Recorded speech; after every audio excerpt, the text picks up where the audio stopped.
Lawton is a city located in western Oklahoma, approximately 87 miles southwest of Oklahoma City.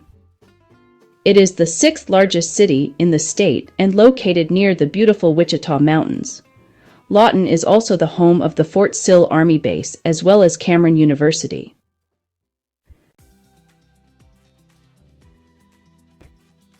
Lawton may also be home to a serial killer. 6 women, all prostitutes that worked along Cache Road in Lawton, were either found naked or as skeletal remains either in or near some form of water from 1999 to 2003. Causes of death either could not be determined or were never publicly stated, but none were attributed to trauma. In addition to that, the victims had other commonalities. In this video, I will introduce you to the victims, then we will look at the commonalities. In 1999, the body of 28-year-old Jane Chafton was found in Sandy Bear Creek. She was naked, only identifiable with fingerprints, and what was left of the tattoos she had on her skin. Jane worked at Susie's Massage Parlor, a popular place, with the service members stationed at Fort Sill. She also had a drug problem. She had called a taxi to pick her up from the Motel 6, where she had been staying, but canceled the taxi, claiming to have found another ride. The medical examiner found no signs of trauma to lead to her death, and the police did not investigate. Shortly after Jane was found, 25-year-old Cassandra Ramsey went missing. Cassandra worked the streets to pay for a drug habit. The people she had been living with told police she left with an unidentified white male in his full-sized van. Sandy's body was found naked and buried in a ditch. The coroner found some trauma to her body, but was unable to determine a cause of death. 21-year-old Mandy Ann Raitt went missing in 2000.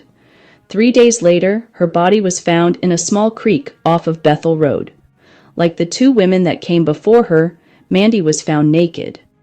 Her death was determined to be caused by an accidental cocaine overdose. She was a known prostitute and struggled with drug addiction. In 2002, the body of Janice Marie Buono was found under an old bridge. Like the others, she was a prostitute and battling a drug addiction. Her cause of death would be determined as being an overdose of meth and cocaine, though like the others, there was again no obvious outward trauma. It was at this point police suspected there was a serial killer operating in Lawton. In 2003, Pamela Woodring's naked body was found by farm workers in water under a bridge in Kiowa County. Like the other girls, Pamela had an ongoing issue with drugs and worked the streets to pay for her addiction.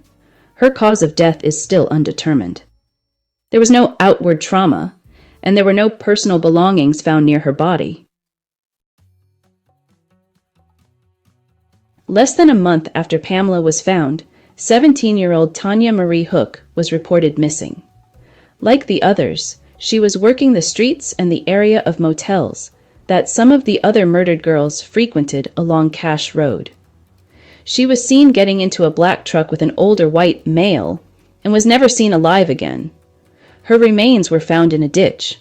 Cause of death was unable to be determined due to the amount of time her body had been exposed to the elements.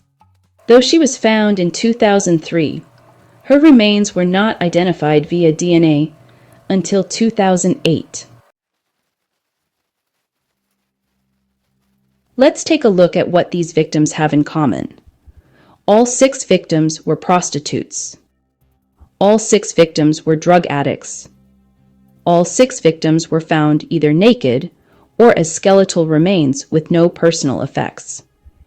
In all 6 cases, the medical examiner determined trauma was not the cause of death. Often their cause of death was attributed to a drug overdose or was undetermined. 3 of the 6 victims either told someone they found a ride with someone or were seen leaving with an unknown male. All 6 victims were found in or near water.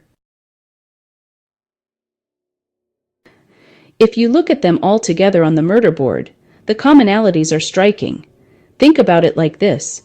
Even if a prostitute dies of an overdose, she does not take off all of her clothes, get rid of all personal effects, and take herself to a river or a ditch by herself. My theory is that these women were easy targets accustomed to interacting with strange men, were easily lured by the promise of drugs, and killed with those same drugs, possibly laced with something not included in a tox screen at that time. I also think prostitutes tend to be marginalized by law enforcement, not searched for as diligently when they go missing, and do not receive as comprehensive autopsies.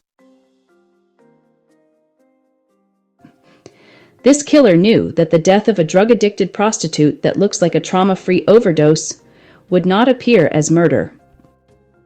By taking all personal effects, including clothing, the killer removed evidence and potential clues, and by using water and ditches as dump sites, evidence on the bodies was degraded by the elements and water. By the time the authorities began suspecting these deaths were related, the bodies were long buried. But I ask you, is the killer still out there? Has he moved on to another hunting ground? Or will there be more? If you like to hear about cases like this, please like and subscribe. It really helps out the channel.